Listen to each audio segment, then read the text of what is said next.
My name's Dorothy Agnew and I'm a solicitor and partner at Moore Blatch. One of my specialisms is privacy and the new GDPR. My name is John Warchus. I'm the Head of Commercial and Technology at Moore Blatch. I've been working in commercial technology area for about 25 years, and it seems for the last 12 months or so I've been spending a lot of time on GDPR. GDPR is the General Data Protection Regulation, and it comes into force on the 25th of May of this year, and it's going to replace our current data protection laws and will impact on every organisation that processes personal data in Europe.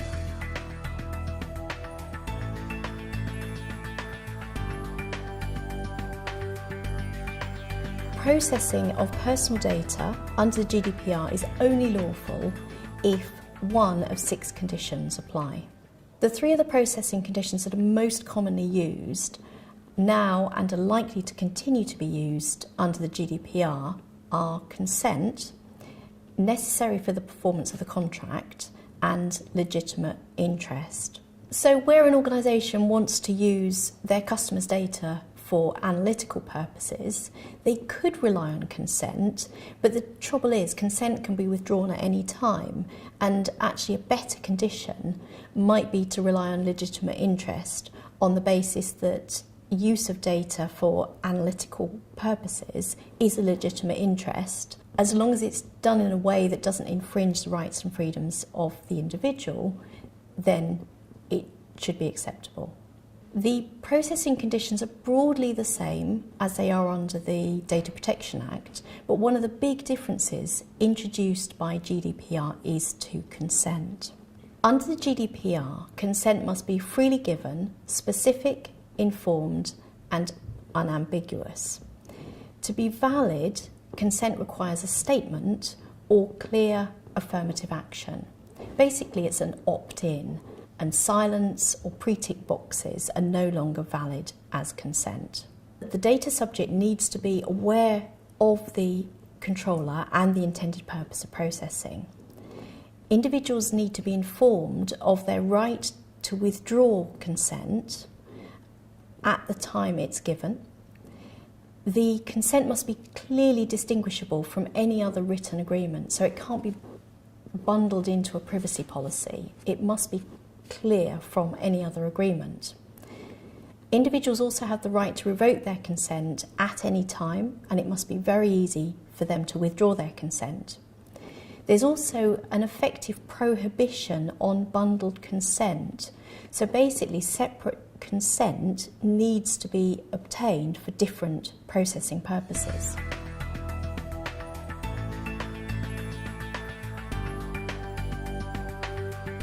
One of the areas I'd like to cover today is the new individual rights, or individual rights generally, that people will have under GDPR from May of this year. They probably boil down to about 5 key rights, as I'd like to think of them. In the first place, individuals, that's you and me, we all have the right to a certain amount of information in relation to the personal data that organisations are keeping on us. Secondly, we have rights to access. That means we can actually ask organisations if they hold information on us, personal data, and to provide a copy of that. Third, there's a new important right called the right of portability, and that broadly means that in certain situations, individuals will have the right to ask an organisation that holds data on them to transfer that to a third party at their request. Another important new right is the right to erasure, which is commonly known as the right to be forgotten. And that allows, in certain situations, individuals to ask organisations to actually destroy the personal data they hold on them. Finally, it's important to remember that individuals have the right to object. They have the right to object to certain types of processing, again, in certain situations and subject to certain circumstances. Ticking a box to say, I've read and agreed to the terms and conditions have been widely criticised because individuals just don't have the ability, willingness or time to read lengthy privacy notices. And any consent given on this basis is effectively meaningless.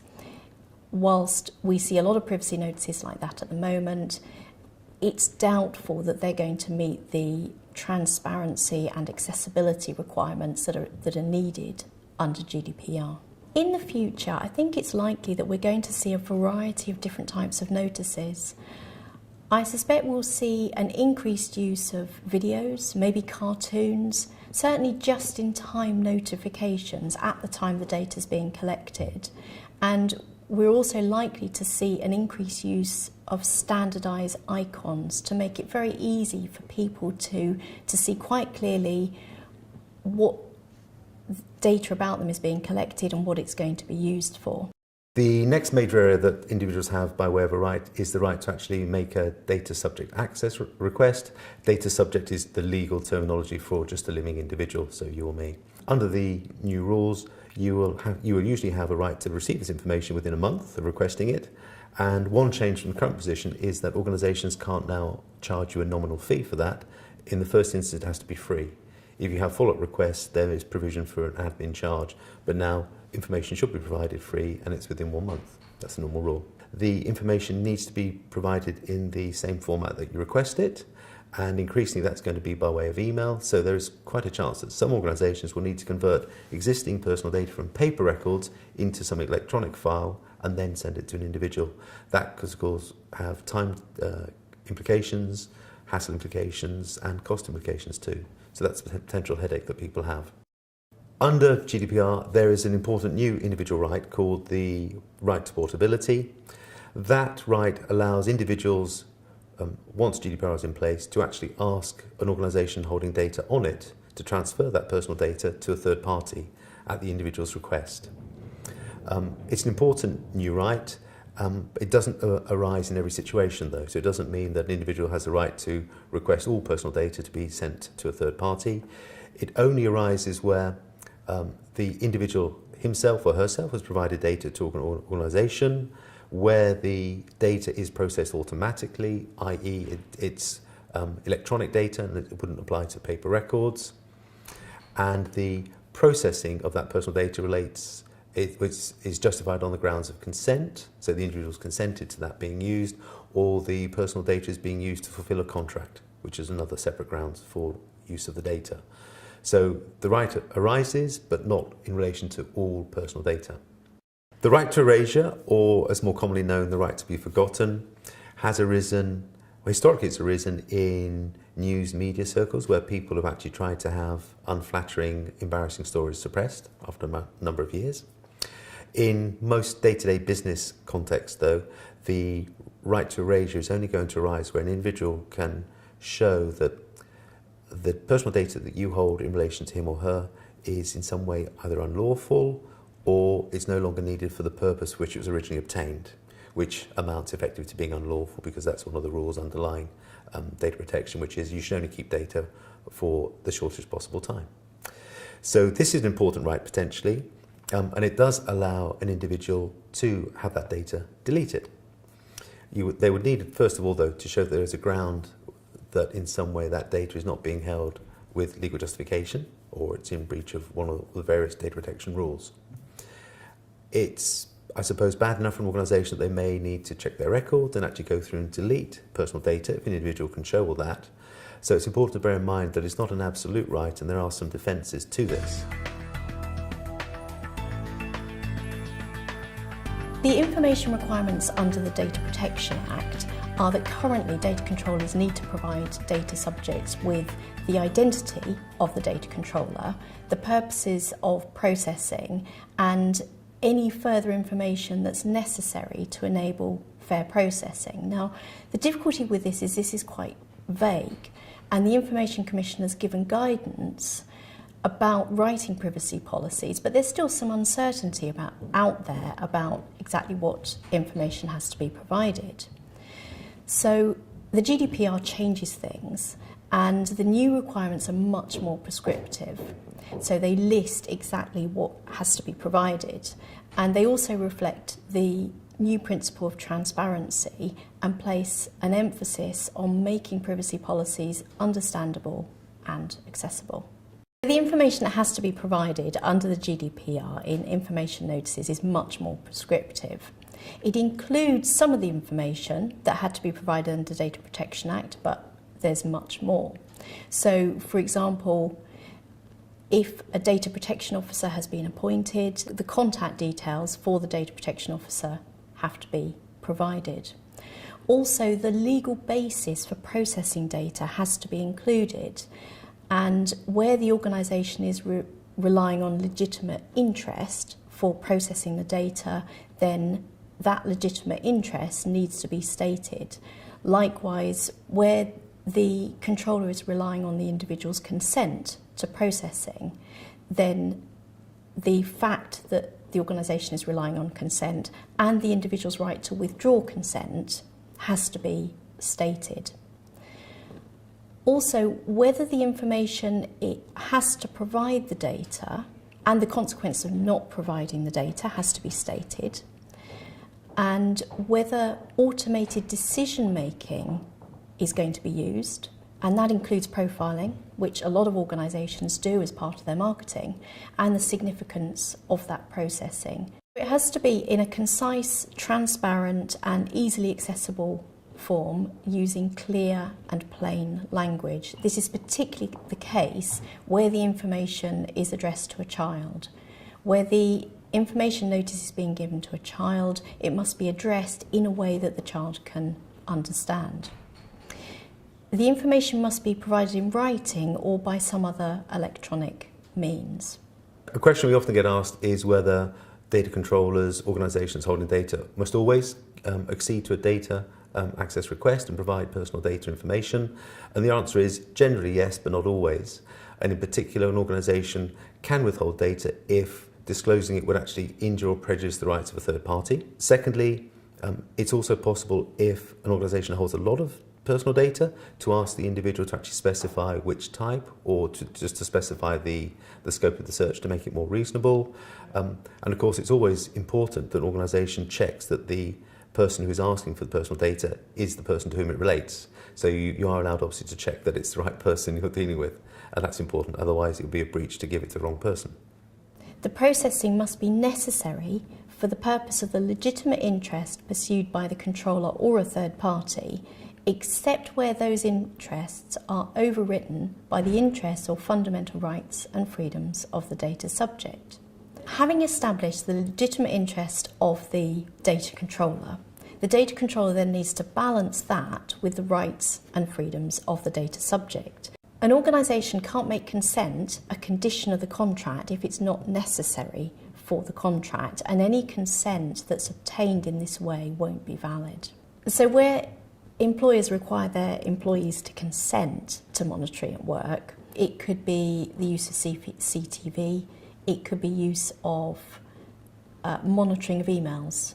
This is unlikely to be validly obtained because the employees rely on the company for their livelihood, and they may feel compelled to consent because they don't want to risk their job or perceived as being difficult or having something to hide.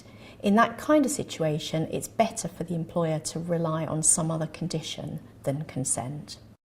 One of the important things to bear in mind in relation to the right to erasure and its potential admin headache for organisations is that once you've received a request to delete data, even before you've considered it and come to a decision, you're under an obligation, if you've made that data public to other parties, to notify the third parties to whom you've provided that data that there is this request outstanding about erasure. So that's an obligation on you to take reasonable steps to inform other parties. If after the consideration of the request you decide to delete data, there again is an obligation on you to inform all other third parties to whom the data has been transmitted to inform them of that, and potentially they may have to delete the data too. That's potentially quite an onerous task, and in an online world that could almost actually be impossible as well. So there are some defences written into the right to erasure whereby if it's either impossible to notify all these third parties of the request or the actual decision to delete data, or it would involve a disproportionate effort to do so, you are not obliged to actually try to notify all these third parties.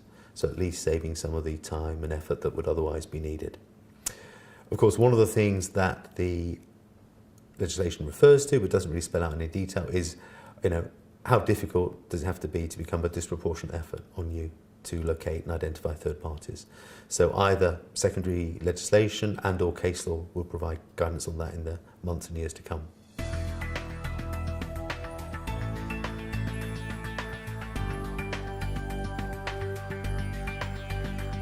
In relation to data breaches, At the moment, before GDPR, there is no general obligation under UK law or EU law to actually notify the Information Commission Office if there's been a breach of data. After GDPR comes into force, there will be a general obligation to notify the ICO if there's been a data breach. Data breach has been defined really very widely, and in a nutshell, it's any accidental or intentional loss, destruction, alteration of personal data. So it's defined very widely indeed, and so will capture most mishaps in relation to personal data. Where there is a risk of serious damage to individuals as a result of the breach, the data controller will also need to notify the affected individuals. In addition, as by way of background, general background to this area, data controllers now need to keep an internal breach register, so collating all the data on the breaches they have.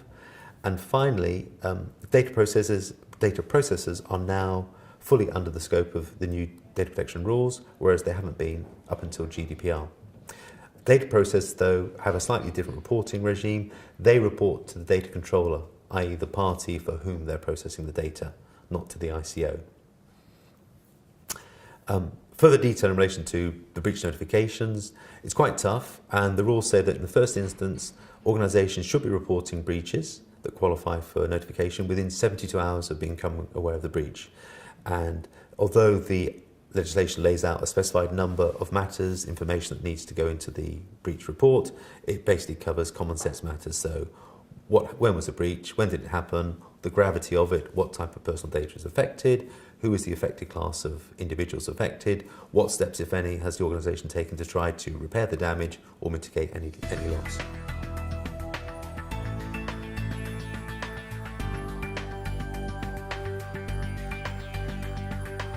What companies need to be doing now is they need to analyse the legal basis for their processing.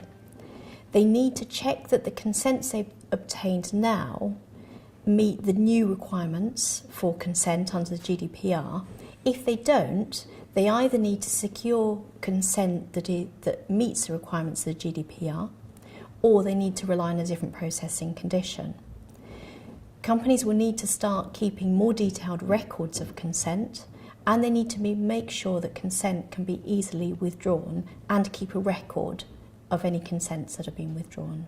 It's important that organisations make sure they know exactly what personal data they're holding.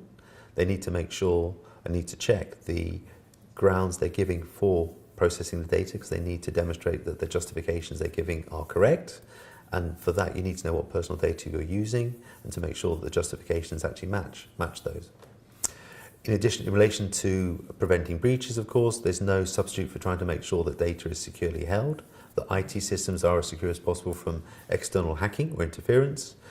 And at the same time, given that there can be mitigating effects in terms of the level of fine you might suffer otherwise, even if data is lost, if simple precautions such as encryption of data are taken, and limiting the internal access to personal data, organisations will be going a fair way in trying to minimise the potential damage or fines they may get as a result of data breaches.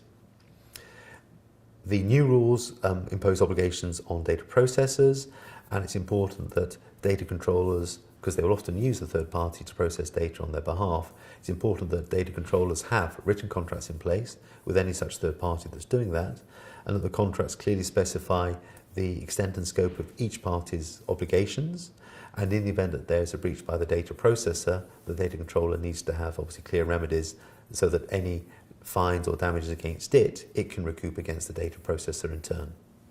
It is important that organisations that haven't got to grips with the GDPR preparations really do so now.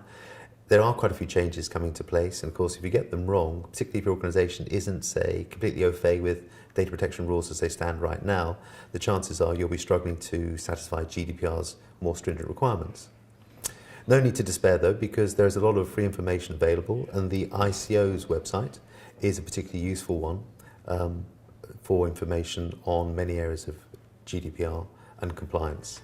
In addition, if people have further queries, we'd be more than happy to help, and our contact details are at the end of the presentation.